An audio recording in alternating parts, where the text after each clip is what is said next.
65th birthday! So, today meron kaming problem. Kasi ano nga bang bibigay mo sa taong may lahat na? You're a billionaire. Sikat na comedian, Legendary TV host. You can buy anything you want. Feeling nga namin, baka pati Philippines sa'yo na. So, kanina nag-iisip kami. Should we give you a watch? You already have a lot. kotse, hindi mo na kailangan. Land, air, and sea already covered. Bahay, meron ka ng penthouses, building, resort.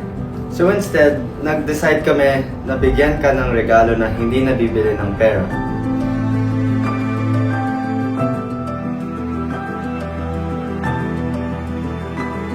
Kami! Surprise!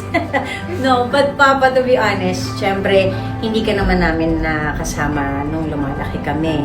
And ngayon ka pa lang talaga namin unti-unting nakikilala. Hindi lang yung papa sa TV at hindi lang yung komedyanteng minamahal ng buong bansa. Kundi ikaw, ang tatay namin.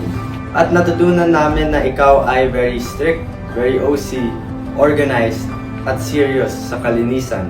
Yes, yung tipong isang alikabok lang, nakikita mo. Actually, nakikita mo lahat. Yes, but at the same time, natutunan din namin na ikaw ay napakadisiplinado, napakasipag, at most of all, you are very determined. Isang taong nagsimula sa wala, pero binuo ang lahat sa sipag at tiyaga.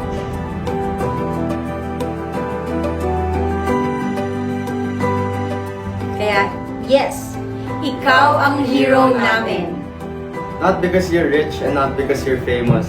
Kundi dahil sa lakas ng loob mo, sa sipag mo, at sa pamilya na binuo mo.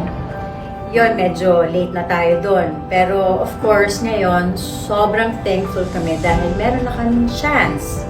The chance to laugh with you, to talk with you, to learn from you, Dad, and to finally build the relationship we always hoped for.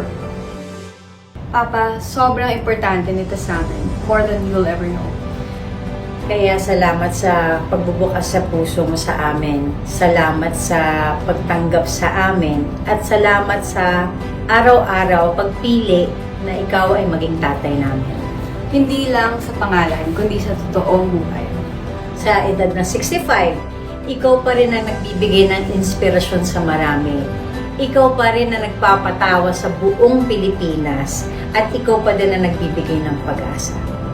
At ikaw pa rin ang pinakamasipag sa aming lahat. But today, we just want you to pause for a moment at maramdaman kung gaano ka namin kamahal. Happy 65th birthday, Papa! Sana kami yung regalong pinakamahalaga. We love you!